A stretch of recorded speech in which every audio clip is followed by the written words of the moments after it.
सपना देख रहा हो तीसरे चौथे पर दिखे।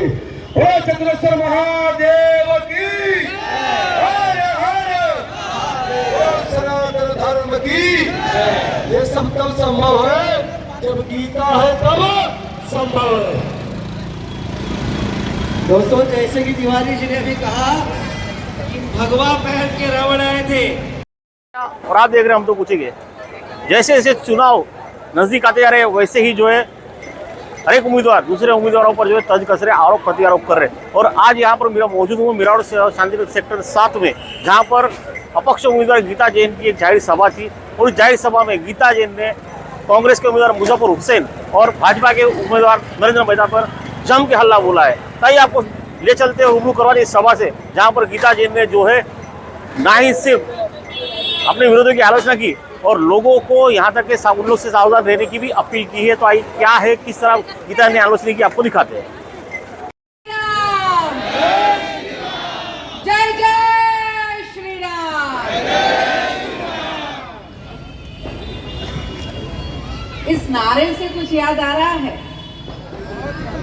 22 जनवरी याद आ रहा है। मंच पे मेरे सभी यहाँ के व्यापारीगण, मेरे सभी साथीगण, बहुत बड़ा मंच है, सबका नाम नहीं लूंगी, लेकिन ये सब मेरे साथ मेरे कदम से कदम मिलाकर इस संघर्ष में मेरे साथ खड़े हैं। इसलिए सबको मैं नमन करते हुए सामने मेरे माताओं, बहनों और भाइयों को नमन करती हूँ। और आप सबको श्री राम जी के नारे के साथ आवाहन करती हूँ कि जी हाँ, मैं हिंदू शेरनी हूँ और मुझे हिंदू होने पे गर्व है। मैं जैन हूँ, हिंदू हूँ और उस विचारधारा को फॉलो करती हूँ। किससे मिलती हूँ तो मैं कहती हूँ जय जिनेंद्र, जय श्री राम, जय श्री कृष्ण। हर एक हिंदू पंथ के लिए मैं यही कह के उनका स्वागत करती हूँ। लेकिन जिस इलाके में मैं खड़ी हूँ उसके बाजू में ही हमारे नेता अभी तक कभी नहीं बोले थे जय श्री राम।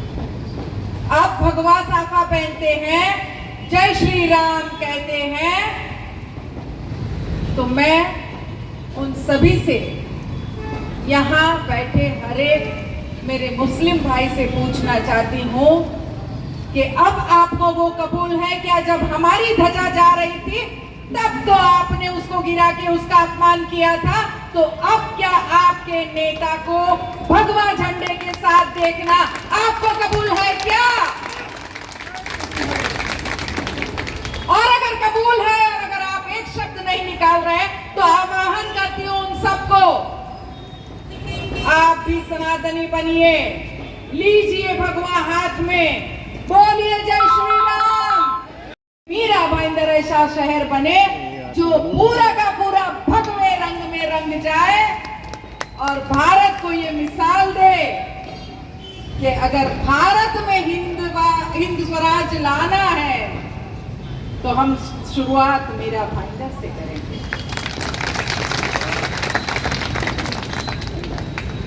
वो नेता अल्लाह अकबर से तो चालू ही नहीं करता, सलाम वालेकुम से तो चालू ही नहीं करते। अचानक से हृदय परिवर्तन हो गया है, अचानक से प्रकट भी हो गए हैं। कोरोना में शहर में नहीं दिखे, जब हमारे शहर को जरूरत थी तब अपने फार्म पे थे। कौन सा आपको ऐसा नेता दिखा जो कोरोना में आपकी मदद करने के लिए खड़ा था? थी टेम्बा हॉस्पिटल को बनाने, और हमने वैसा हॉस्पिटल बनाया कि वहां एक ही दिन में 56 लोग ठीक होके गए। और हमारे विरोधियों का एक हॉस्पिटल है,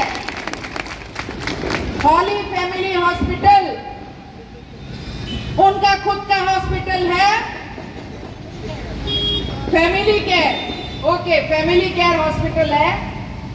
वहां एक पेशेंट एडमिट होता था, 15 लाख का बिल होता था। वो जमीन सरकारी है, उन्होंने अपना हॉस्पिटल बनाया है और 15 लाख का बिल पर पेशेंट करते थे। और हमने टेम्बा से बिना किसी पैसे को चार्ज किए वहां से कोविड पेशेंट को ठीक होके भेजा था। ये फर्क होता है, ये फर्क होता है जब कोई विकास पुरुष कहलाने के लिए बार बार ये बताए मैंने ये किया, मैंने वो किया। तो मैं पूछना चाहती हूँ कि कम से कम उस समय ही मानवता दिखा देते मेरे भाई, और कुछ पेशेंट को तो फ्री में भी ठीक करके बता देते। उस समय भी आपकी पैसे की भूख शांत क्यों नहीं हुई?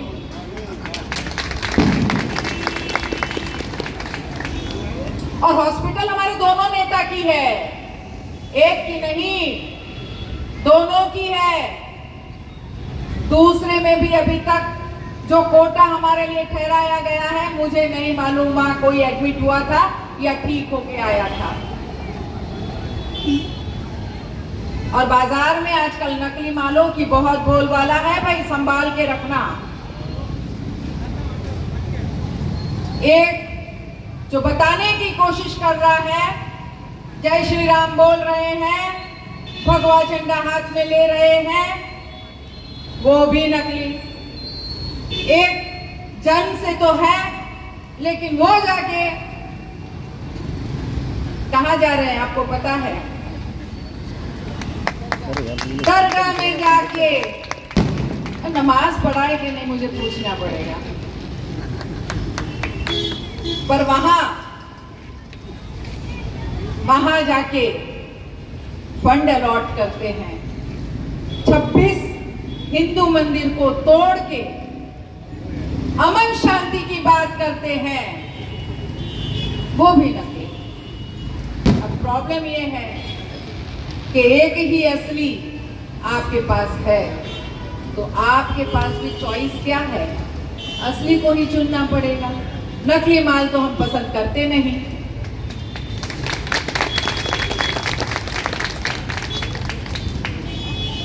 एक साल 2 महीने का समय हो गया है, नवरात्रे चल रहे थे, हमारे व्यापारी पे हमला हुआ था और मैं रात को 2 बजे वहां पुलिस स्टेशन में थी। मेरे व्यापारी भाई यहाँ खड़े हैं, अगर मैं कहीं गलत कह रही हूँ तो जरूर बोलना। सही है। तब ये नेता नहीं थे। कहां से आते? क्योंकि जिन्होंने हमला किया था उसका ही तो हफ्ता ऊपर तक पहुंच रहा था। मैंने तो ये कर दिखाया, लेकिन यहाँ की जनता से मैं आह्वान करना चाहती हूँ कि ये इलेक्शन तो हो जाएगा, आप मुझे चुन के ऊपर भेज देंगे, लेकिन उसके बाद कॉर्पोरेशन का इलेक्शन आएगा। बहुत संभल के रहना। आपके इस एरिया को वापस हफ्ताखोरी का अड्डा बनाने की तैयारी करेंगे, और वो तैयारी करते करते आपके पास आएंगे, रोएंगे, गिड़गिड़ाएंगे और कहेंगे अब हम सुधर गए हैं, या कहेंगे कि अब हम कभी किसी को हफ्ता लेने नहीं देंगे। उनकी बातों में मत आना। अब की बार जड़ से खत्म करना। नगर सेवक भी ऐसे चुनना जो आपके साथ रात को 2 बजे आपके साथ खड़ा रहे, वैसा चुनना जो हफ्तों पे अपना घर न चलाए पर हमारे व्यापारी बंधुओं के साथ खड़ा रहे। और बात सिर्फ हफ्ताखोरी की नहीं है, बात हमारी बहन बेटियों की सुरक्षा की है। हमारी 36 बेटियां यहां से गायब हुई है। जो 1 साल में यहाँ से सफाया हुआ है, आप पुलिस स्टेशन जाके देख लो, किसी की चेन स्टेशन, किसी की मारा मारी, ऐसा कुछ भी नहीं हुआ। क्यों भाई, ये आप नहीं कर सकते थे? कहां से करेंगे भाई? क्योंकि ये जो गुनाह करते थे वो ही लोग तो उनके थे। इसका मतलब साफ हो गया है कि उन्हें हमारी बहन बेटियों की चिंता नहीं है। और कहां से होगी? उन्होंने कभी औरतों का सम्मान सीखा ही नहीं। सम्मान क्या होता है? शायद ये संस्कार ही उनमें नहीं है, और इसीलिए उनके कुछ ऐसे वीडियो वायरल हुए थे जिनका जिक्र करने में भी हमें शर्म आती है। तो आपको तो उनके पास जाते हुए शर्म आएगी, हमारी बहन बेटियों को वहां भेजते हुए शर्म आएगी। और क्या हमें ऐसा नेता चाहिए? तो आप दोनों नेताओं को देख रहे हैं, दोनों के साथ खतरा सेम ही है। तो हम तो भाई सेफ रहना चाहते हैं। मैं पूछना चाहती हूँ हमारे व्यापारी भाइयों से कि जब उन्होंने ये कहा था कि मेरे एक फोन से हुआ, तब आपने नैना बहन वाला सवाल उनसे क्यों नहीं पूछा था? क्यों नहीं पूछा था? देखिए, किसी से डरने, किसी से दबने ये दिन अब गए। अब हम खुल के बोलेंगे और खुल के हम उनसे पूछेंगे कि कितना और झूठ बोलोगे। अब क्या कहते हैं, सीमेंट रोड मैंने बनाए, 5 साल से पद पे नहीं है, 5 साल से उनको कोई फंड नहीं मिला, लेकिन सीमेंट रोड उनने बनाए। भाई 1000 करोड़ मैं लेके आई हूं आपके सीमेंट रोड के लिए। अब जहां भी जाते हैं वहां बोलते मैं तो सिर्फ 3 महीने में पानी दे दूंगा। भाई पानी की पाइपलाइन जब आपको डालनी थी, आपने 50 फुट में पानी की पाइपलाइन नहीं डाली थी, उसके लिए 516 करोड़ मैं जाके दिल्ली से लेके आई थी। आपकी तरह एक हॉस्पिटल बना के 15-15 लाख के बिल नहीं लिए। मैंने एक हॉस्पिटल लाया है जो फ्री ऑफ कॉस्ट, टाटा जैसा कैंसर हॉस्पिटल, जो हमारे लोगों के लिए यहाँ उपलब्ध होगा। और मुझे 5 साल से रोज पूछा करते थे, टोल कब हटाओगे, टोल कब हटाओगे? और जब टोल हट गया तो चिल्ला चिल्ला के बोलने लगे हमने टोल हटा दिया, हमने टोल हटा दिया। मैं पूछना चाहती हूँ आप लोगों से, अभी आप सर्च करेंगे तो YouTube में मेरे विधानसभा के भाषण के आपको कोई ना कोई भाषण जरूर सुनने मिलेगा। मैंने समय समय पर यहाँ की समस्या के लिए आवाज उठाई है। उसमें से टोल भी है, उसमें से पानी भी है, उसमें से हॉस्पिटल भी है, हर चीज है।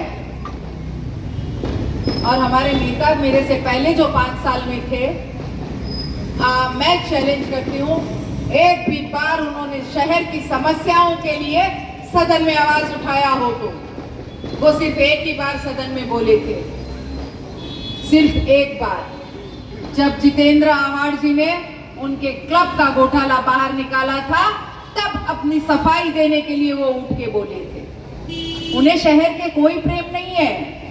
प्रेम होता तो ये समस्याएं आती ही नहीं। और मेरे हिस्से कुछ और काम करना आता, क्योंकि ये काम हो गए होते, लेकिन नहीं, उनको सिर्फ और सिर्फ अपना विकास करने में इंटरेस्ट है।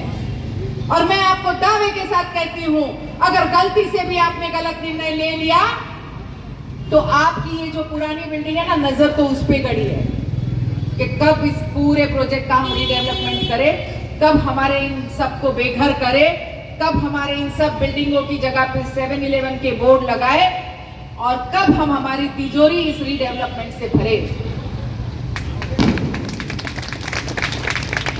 बहुत बड़ा एक जो चंक है वो यहाँ का है, और इस पे तो बुरी नजर राक्षस की, डकैत की और लुटारू की है। संभल के अपने अपने घर रखना, और बिल्कुल डरने की नौबत नहीं आएगी अगर आप फिर से एक बार गीता जैन को लाएंगे, क्योंकि मैं इस मंच से चैलेंज करती हूँ, यहाँ बैठा हर एक व्यक्ति, मुझे जो सुन रहे हैं उनको, यहाँ खड़े मेरे भाइयों को, एक भ्रष्टाचार अगर गीता जैन ने किया है तो आप लेके आइए।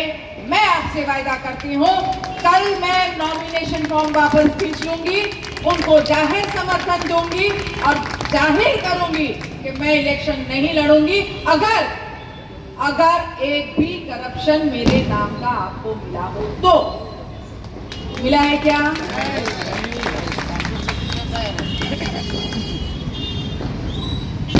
और मुझ पे वो आरोप लगाने वाले, खड्डे ढूंढने वाले, उन पे 26 FIR है, वो भूल गए क्या? कौन सी है? बलात्कार, भ्रष्टाचार, आय से ज्यादा संपत्ति, रिश्वतखोरी, मैनग्रोव, जमीन हड़पना। ऐसे लोगों को, मुझे विश्वास है कि आप ऐसे लोगों को चुनना नहीं चाहेंगे, छोड़िए चुनना, देखना नहीं चाहेंगे। और इसीलिए मैं आप सबसे आह्वान करती हूँ, अपने इस एरिया को बचा लेना, वापस उस अतिक्रमण होने से बचा लेना। ये आपका एरिया है, आपकी माँ बहनों की इज्जत बचा लेना, हमारी सेफ्टी बचा लेना। वापस ये एरिया ऐसा ना होने पाए कि यहाँ गाड़ी भी ना चले, हमारे बीमार व्यक्ति को भी हमें झोली में उठा के बाहर लेके जाना पड़े। और अभी से वो अतिक्रमण करने वाले राह देख के बैठे हैं, अपने मैसेजेस सब जगह दे रहे हैं कि भाइयों सब मिलके इस गीता जैन को हराओ तो हम वापस यहाँ आए, यहाँ वापस बैठे, वापस चेन स्नैचिंग करें, वापस हमारी बहू बेटियों को यहाँ से भगा के लेके जाए। जो 36 हुए हैं उसको 3600 करने की राह में वो भेड़िए बैठे हैं। मैं चाहती हूँ, मैं आपसे आह्वान करती हूँ यहाँ खड़े हर एक व्यक्ति से, ये बचा लो हमारी बेटियों को, बचा लो हमारी बेटियों को, ऐसे भेड़ियों को मत लाइए, उसे खड़ा भी मत करिए। और एक बार फिर कहना चाहूंगी कि अगर सनातन धर्म की रक्षा करनी है, हमें यहाँ सर उठा के जीना है, फिर कोई हमारे धर्म का अपमान ना करे अगर वो दिन हमें देखने हैं। और धर्म के अपमान करने वालों को सजा न दिला के अमन शांति की बात करने वाले लोगों को अगर सजा देनी है, क्योंकि ये सब सिर्फ दिखावा होता है, अमन शांति के नाम पे और कुछ पीछे करना होता है। एक बहुत अहम मुद्दा तो मैं बताना भूल गई, कत्ल खाने का काला सच। किसने पढ़ा कत्ल खाने का काला सच? पूछिए जरा जिन्होंने वो पेपर निकाले हैं काले सच के, कत्ल खाना कौन लाया था? हिम्मत नहीं है सच बताने की। मैं बताती हूँ आपको, कत्ल खाना लाने वाले हमारे सरनाइक जी, मुझे बुरा नहीं लगा उन्होंने लाया, वो तो उसी धर्म के हैं और उनके धर्म में कत्ल खाना ये खाना पाप नहीं है। किसी ने मांग की, उन्होंने ले आया होगा। लेकिन आप रात दिन जिनके साथ बैठते हैं, अभी भी जिनके साथ रोज सफाई करते हैं, आपने ऑब्जेक्शन क्यों नहीं लिया? और उसके बाद आप बोलते हैं कि गीता जैन ने क्यों नहीं किया। अरे गीता जैन ने तो तीसरे ही दिन उसको कैंसिल करके बता दिया। आप सबको भ्रमित करने के लिए, आप सबको बरगलाने के लिए ये काला सच के नाम पे सफेद झूठ बोला गया है। फिर कहूंगी, संभल जाइए, संभलिए, अपने एरिया को संभालिए, अपने घर को संभालिए। और आप सबसे वायदा करती हूँ कि एक बार फिर जब आप मुझे बहुमत से चुन के भेजेंगे तो आपका शहर एक स्वर्णिम शहर होगा, आपके सपनों का शहर होगा। और आप जैसा शहर चाहते हैं, कोई भी अतिक्रमण नहीं होगा, किसी की जमीन हड़पी नहीं जाएगी, ऐसे कोई काम नहीं किए जाएंगे जिसकी आपको सुविधा हो, आपको असुविधा हो, आपको तकलीफ। वायदा करती हूँ, अगर आपके सपनों का शहर चाहिए, वो स्वर्णिम मीरा भाईंदर चाहिए, जहां हम सुने कि डाल डाल पर सोने की चिड़िया करती है बसेरा, वो मीरा भाईंदर मेरा। तो आइए हम सब मिलके वैसे मीरा भाईंदर को बनाएं जिसको हम स्वर्णिम शहर कहेंगे, सुंदर शहर कहेंगे। आपसे वादा करती हूँ, धर्म की रक्षा करूंगी, सत्य की भी राह पे चलूंगी, भ्रष्टाचार नहीं करूंगी, अन्याय न करूंगी, न करने दूंगी। आप सबसे निवेदन करती हूँ कि 20 तारीख को आपकी इस बहन को, आपकी इस बेटी को, आपकी इस बहू को आप अपना समर्थन दें। यहाँ मेरे भाई सब जो खड़े हैं व्यापारी, उनसे भी कहूंगी कि आप अपनी जिम्मेदारी समझ के मुझे समर्थन दें, क्योंकि अब तो हमें काम नहीं करने दिया जा रहा, डराया जा रहा है, धमकाया जा रहा है, हमारे कार्यकर्ताओं को नीचे रोका जा रहा है, हमारे पैम्फलेट ऊपर बटने नहीं दे रहे। ये सब होगा, लेकिन वो भूल गए हैं ये इलेक्शन गीता जैन नहीं लड़ रही है, ये इलेक्शन ही जनता लड़ रही है, और ये इलेक्शन जनता ने अपना समझ के सर पे लिया है। इसलिए मुझे कोई चिंता नहीं है, आपको जितना अत्याचार करना है करिए। लोग भी तो देखे कि अपने आप को मर्द कहलाने वाले इस लेडी से, इस महिला से कितना डरते हैं कि उनको ये सब करना पड़ता है। तो मैंने आप पे छोड़ा, ये इलेक्शन आपका, मैंने आपके भरोसे हर एक यहाँ जो भी बैठा है, मैं भी गीता जैन करके जाएगा, लोगों को कहेगा कि हमें फिर एक बार चाहिए अमन और चैन, तो लाना पड़ेगा गीता जैन। बहुत बहुत धन्यवाद।